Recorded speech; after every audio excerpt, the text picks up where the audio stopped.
analyzing leaders, they find that they all have 7 qualities in common. And these qualities are all learnable qualities, and you learn them by practice. Whatever you dwell upon or think about grows in your mentality. If you think about these qualities, you start to develop the qualities. Number 1, the most important quality is vision. Leaders have vision. Peter Drucker said that if you do not have a vision to be a world leader when you start your business on your kitchen table, you'll probably never be very successful. Imagine you could be a world leader. You ask the question, well, if I was the world leader in my field, how would I be different from today? How would my company be different from today? You cannot achieve it. If you cannot write it down, you don't know what it is. You're unclear, fuzzy. It's almost like you're driving in the fog or a dark night with no lights. But when you write it down, it starts to become clearer and clearer. And there's a direct relationship between how clear your ideal future is on paper and how fast you create it. You may not even know clearly where you're going to achieve it. All you have to do is be clear about what you want. Write it down. This is the difference between winners and losers in every field. Winners take the first step with no guarantee of success. The second quality is courage. The 2 qualities that every single leader had in common was vision, an exciting picture of the future that they wanted to create, and courage, which was the courage to take action on the vision with no guarantees. Nothing worthwhile in life is possible without taking a risk, and the risk is that it won't work. Move out of the comfort zone. The biggest single limitation on success in work today is the comfort zone. People become comfortable doing things a certain way and they don't want to change. There is a whole new field that I am working in. It's called business model innovation. Because of rapid change in our business world, most business models are obsolete. The wonderful thing about business model innovation is that it's a skill, and they're all learnable. You can learn, but you've got to get out of your comfort zone. This is the hardest thing for all companies. Biggest single obstacle is that people won't change because they're so comfortable doing it the old way. So, third quality of leadership worldwide is integrity. It's impossible to follow someone if you don't believe them, if you don't believe that what they say is true. And the biggest mistake that leaders can make is to make a promise and not keep the promise, or to say that they will do something and then not do it. So integrity is considered the most important skill. It even comes before leadership, vision, and courage.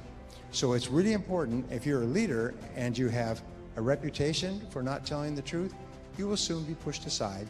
Everybody won't know who you are, and then you will be finished. The number 4 is responsibility. Leaders do not criticize or complain. When you criticize anything or anyone, you actually weaken yourself. And when you become weak, you become little. In the military academies, whenever you are confronted with a senior officer, and let us say you have your tie is askew, or your jacket is not ironed, they'll say, "Cadet, why is your jacket unironed?" And you're only allowed to give one of 3 answers. Yes, sir, no excuse. That's how they train the top officers in the world, because they know that nothing makes a person weaker or littler than always making excuses. No leader could be a leader if all they did was make excuses. Henry Ford once gave this motto for success: it's never complain, never explain. This is the 5th quality of leaders is excellence. Leaders set high standards.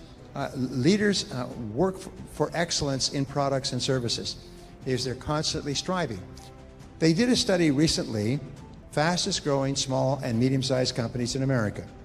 These companies in 3 years had grown 10, 20, 50, 100 times in size and profits. And they say, what was the most important factor in the success of these businesses? All in very competitive fields, tremendous competition. Number 1 was quality. Is the products and services they produced were recognized as being top quality. And the leaders of those companies were intensely focused on improving quality. Every day they're looking for ways to improve their products and services and the way that they take care of their customers. And sometimes one small change makes a tremendous difference. So, number 6 is communication. Leaders are good communicators. Those who lead are the ones who can clearly talk about what they believe. Let's imagine that we're out on a tour, a 3-hour tour on a boat, and we get stranded on a desert island. Well, one of us stands up and says, I will lead. We want to follow the second guy. The only thing we have is his conviction, his absolute belief in the existence of that world that we cannot see, and his ability to put that future state into words that we're drawn to. And we will volunteer to go with him, maybe even take personal risk. The irony is our own survival depends on our ability to help each other. This is the irony. And here we go. We have to cross rivers and go around boulders and chop down trees. And eventually we come to where he said the fishing village is. And there's no fishing village. And he turns to us and says, I believe there was a fishing village, but that doesn't matter because look what we were able to do. We were able to get through that forest together. That's called leadership. When people believe what you believe, they will work for you with blood and sweat and tears. When they don't believe what you believe, they work for your money. The seventh quality of leadership is action. The action orientation is the critical thing. If a person takes action quickly on a new idea, the chances are they're going to be successful go up by hundreds of %. When you take action, you get three benefits. The first benefit is that you get feedback, which enables you to self-correct. And all of life is a process of experimenting. Second of all is you get ideas. It makes you smarter. It activates more of your brain. Sitting there passively doesn't do anything, but taking action actually sort of lights up your brain like a Christmas tree. And the third factor is that taking action gives you confidence. The more confidence you have, the more creative you are, the more energy you have, the happier you are. You feel like you're in control of your life. You feel powerful. And that is why the top 20% of people in every society and business are proactive. They're constantly taking action. The bottom 80% are passive, they're waiting for someone else to come and tell them what to do. And so since you are highly proactive, you're obviously in probably the top 10% of your field. And the people in the top 10% are the ones who make all the progress. Maybe not in the short term, but in the long term. Is a person who acts like a leader is a leader that minute. So a person can go from being a passive person, a follower, to being a leader in one instant. All you have to do is begin to act like a leader. You think like a leader and act like a leader. Number one, your personal leadership ability is the major limit on what you can achieve. Because what you do is you set a goal and you make a plan and you work on that goal every single day. That's pure leadership. When a team is in trouble, they don't fire the players, they change the coach. When a company's in trouble, they don't fire the staff, they bring in a new leader. A new leader can transform an organization. Number two is leadership is the ability to get results. You get the results that are expected of you. Well, you get the results that you have committed to get. If you start your own business, the results you've committed to getting are making sales and generating profits to provide for yourself and your family and so on and so forth. So results are the key. It's like a semicolon or a colon. There's a one-to-one between leadership and results. So you can be a leader without followers. You don't have to have a team to be a leader. As long as you're getting results, you're a leader. Third is leaders have a clear vision of the future. The top 10% of people have a very clear idea of where they're going. They have clear goals and clear plans that they're working on. Drucker said that leaders think about the future. A vision is an ideal future picture, helps the company decide what they should be doing more of, what they should be doing less of, what is consistent with their philosophy and their values, and what is not. So it's very important that individuals and organizations sit down and think through what the vision should be. Decide what's right before you decide what's possible. Imagine that your company is now perfect in every respect. It has the finest people, products, processes, and services.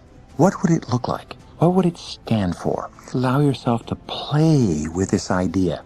This is called blue sky thinking, and it's practiced by all peak performing executives. They allow themselves to dream and to visualize what the very ideal would be. Leaders expect to fail over and over again. They don't like it, they don't want it, they avoid it if they possibly can, but they know it is an inevitable part of moving forward, but they're willing to take it. They're willing to take the pain in pursuit of success. You'll find that successful people fail far more than unsuccessful people. Successful people hate the failure and they don't like the risk, but they take it anyway because that's the price. So therefore, when you have a situation where you have to take a risk, do everything possible to mitigate your risk. Interesting discovery, successful entrepreneurs are not risk seekers. They are very clever risk avoiders in pursuit of profit. They're not out there throwing their money around like gamblers in Las Vegas. They're very careful with their money. They know that in any case, a good friend of mine said 2/3 of your investments, no matter how much due diligence you do, will not work out. But you just have to minimize your losses with the best information and maximize your profits. Don't ever be afraid of taking a risk in the pursuit of success. Number 2 is to market and innovate. Always looking for faster, better, newer, more original, different, cheaper ways to get the job done more effectively for yourself and your organization. Encouraging people to be creative means encouraging them to come up with ideas and never raining on their parade. The Japanese employees of large corporations generate 100 times the number of ideas that employees of American corporations generate. And you know the reason? The reason is because every single idea is respected, and every single idea is encouraged, and every single person with an idea gets an opportunity to try it out on a small scale.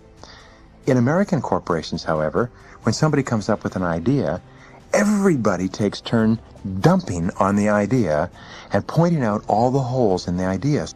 So welcome ideas and encourage creativity. Allow people to come up with even ridiculous ideas and just listen to them. 3, set priorities and work on key tasks. There's always 100 things that you can do, but the ability to set priorities is one of the most important of all skills that we have as an adult. Number 4 is focus and concentrate where superior results are possible. And this is important. Ben Trigo said the very worst use of time is to do very well what need not be done at all. It's amazing how many of us spend an enormous amount of time working on something that need not be done at all. The rule for great success is do fewer things, but do more important things and do more of them and get better at them. Do fewer things, but do more important things and do them more often and get better at them. And that alone will double your income. Number 5 is solve problems and make decisions. Your ability to solve problems is usually the critical factor in your promotion, your income, your success, and so on. Colin Powell said that leadership is the ability to solve problems. Between you and any goal you have, especially a financial goal, the only thing that stands between you is problems. Your ability to remove the obstacles that hold you back from achieving your financial goals is the critical skill of all. Thinking, defining the problems clearly, defining the solutions clearly, picking the most important solution to the most important problem and taking action on it and working on it and expecting it not to work a few times until you finally break it through. Number 6, lead by example. Be a role model. Once you take the roles, everybody is watching you, and your job is to be a role model. Kant said, live your life as though your every act were to become a universal law. As a leader, if you set high standards for yourself, you will be, by extension, setting high standards for others. Remember, everybody watches you. You're the standard bearer. You know, if you have children, what they found in psychology is that children are more influenced by your example than by anything else that you do or say.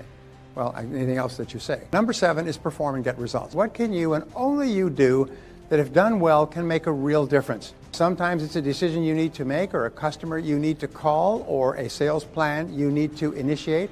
But there's always something that you and only you can do. If you don't do it, nobody else will do it. But if you do it and you do it well, it can make a real difference. And whatever you're doing, if it's not the most valuable use, stop doing it and start doing what is. This takes tremendous discipline, but as Goethe said, everything is hard before it's easy. Good habits are hard to form, and the most important of all habits to form is the habit of working on the most valuable thing you can possibly be doing. Leadership and self-discipline go hand in hand.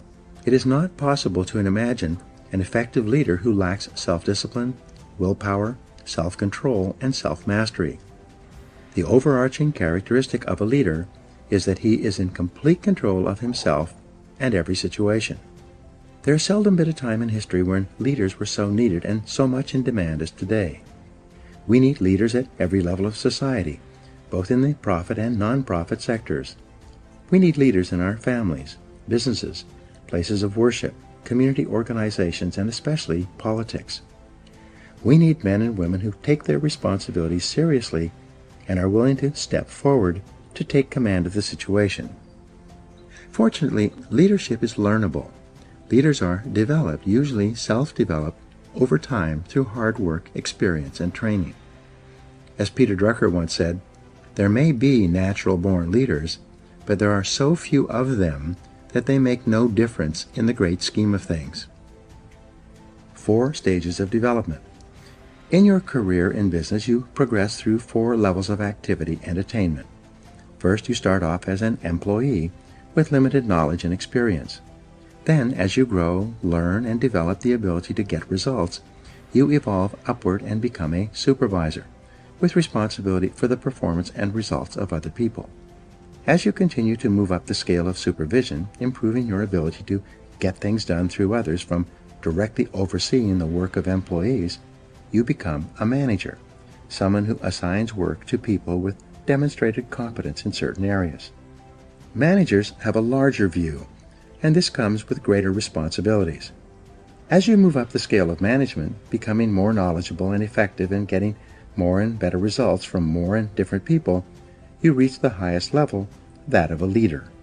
At this stage, you are responsible for determining what is to be done rather than how it is to be done. It is said that some leaders are made, some are born, and some people have leadership thrust upon them. Leaders emerge or are promoted to deal with a situation requiring leadership ability. In its simplest terms, the role of the leader is to take responsibility for results. The primary reason that people are promoted into increasingly higher levels of leadership is because they demonstrate the ability to get the required results at each level. The ongoing question of the leader is always, what results are expected of me? Clarity is essential. The main reason that some people are not promoted into greater leadership positions, or perhaps they are even fired, is because of failure to execute. They do not do the most important jobs expected of them, nor do they get the results demanded of them. Leaders have vision. The first quality of leadership, based on 3,300 studies of leaders reviewed by James McPherson, is the quality of vision. Leaders have vision. They have the ability to project forward into the future and develop a clear picture of where they want their organizations to go. They then have the ability to share this vision with others and gain others' commitment to make this vision a reality. You become a leader when you accept responsibility for results. You become a leader when you begin to think, act, and talk like a leader. You become a leader when you develop a vision for yourself and for your company, your life, or your area of responsibility. There are hundreds of books written about leadership and the importance of vision, yet they can be boiled down to a single principle. A military leader has a vision of victory from which he never deviates. A business leader has a vision of success for the business based on excellent performance to which he or she is completely committed. A leader is a standard bearer. The leader sets the standard for the organization or the department. It is not possible for anyone in the organization to have a clearer vision or to aspire to a higher standard of excellence than the leader. For this reason, the leader is the role model, the one who sets the tone and the morale for everyone in the organization. The personality and influence of the leader affects everyone below him in the company, organization, or department. You cannot raise morale in a business. It filters down from the top, from the leader. The behavior of the leader influences and affects the behavior of everyone else. If the leader is positive, confident, and upbeat, everyone in the organization will be influenced by his behavior and will be more confident, positive, and upbeat as well. Walk the talk. When you become a leader, you must discipline yourself to be leader-like. You must walk, talk, and act the part of a leader. You become a different person with different responsibilities than a manager. When you are working your way up, you are a part of the staff or the sales team. When you become a manager, you are part of management. This means that when you are part of the staff, your orientation is upward and sideways. But when you become a leader, your orientation is downward, toward all the people for whom you are responsible. Perhaps the most important behavior of a leader is for you to discipline yourself to be a role model. Imagine that everyone is watching you and patterning everything they do and say based on your behavior. When you become a leader, you no longer have the luxury to let it all hang out. From the time you are promoted into leadership, you have a special responsibility to discipline and control your words and behaviors in such a way so that you bring about the very best possible results for your organization and for other people. Set the standards. The leader sets the standards for the organization's behavior, quality of work, personal organization, time management, and appearance. In excellent organizations, the leader is the person who everyone looks up to and wants to emulate. In most cases, the leader works harder than others in the company. The leader appears to be more committed, more determined, more courageous, more visionary, and more persistent than anyone else. The leader sets a tone that everyone wants to emulate. The leader also sets the standard for how people are treated in the organization. When the leader treats people with courtesy, consideration, and concern, it quickly becomes known that these are the standards to which others must adhere. Set values and principles. In addition to a clear vision for the organization, the leader must have a set of values and organizing principles that guide behavior and decision-making. Everyone must know what the leader and the company stands for and believes in. The job of the leader, then, is to articulate this vision of excellent performance within the constraints of high ethical standards at all times. He or she must walk the talk and live the values and behaviors he or she teaches. The very best standard for a leader is the golden rule: do unto others as you would have them do unto you. For example, when Jack Welch was the president of General Electric, he encouraged managers to treat each employee as if that employee might be promoted over his head sometime in the future, and he might find himself working under the person who is now working below him. This way of thinking assured that managers treated their staff with a high degree of respect and courtesy. 7 principles of leadership. To be an effective leader, there are 7 principles you must incorporate into your leadership behavior and activities. 1. Clarity. This is perhaps your most important responsibility.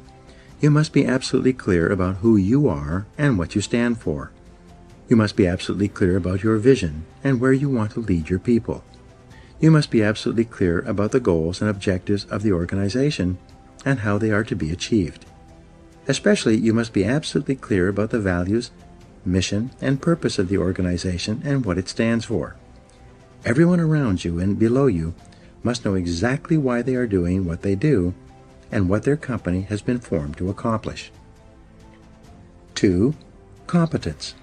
As the leader, you must set a standard of excellent performance for the organization as well as for every person and function in the company. Your goal must be for your company to be as good or better than your very best competitor. You must be continually seeking ways to improve the quality of your product and services to your customers. 3. Commitment. The leader is absolutely committed to the success of the organization and believes completely that this organization is the best in the business or will be the best in the future. This passionate commitment to the organization and to success and achievement motivates and inspires people to do their best work and put their whole hearts into their jobs.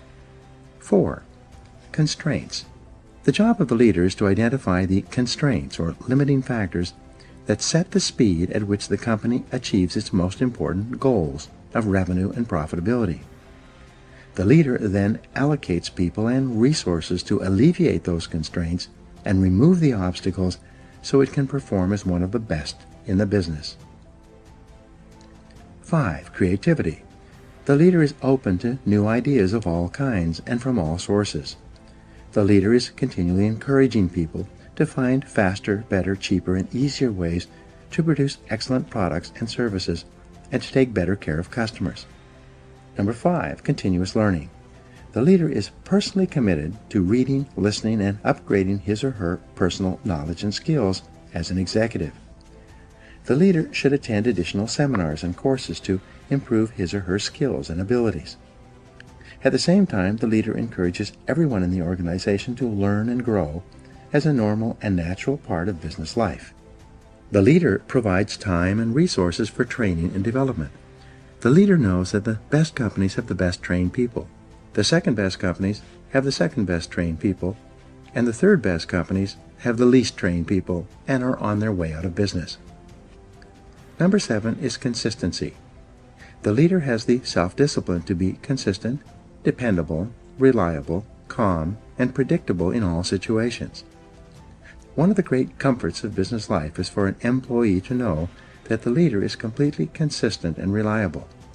An effective leader does not change from day to day.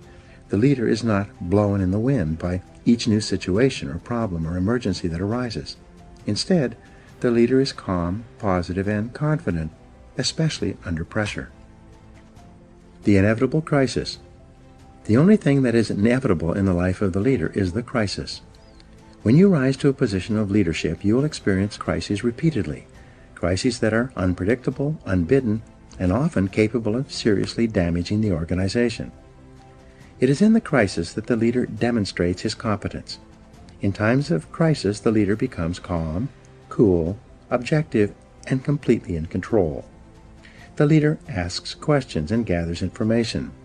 The leader assesses the situation accurately and makes whatever decisions are necessary to minimize the damage or cut the losses. Great leaders discipline themselves to keep their fears and misgivings private. They do not share their concerns with their staffs, knowing that this can cause confusion and loss of morale. Instead, the leader asks a lot of questions, probes deeply into situations so that he or she understands them thoroughly, and keeps his or her feelings private. As far as the members of the organization are concerned, the leader is always calm, positive, relaxed, and in complete control, no matter what is happening.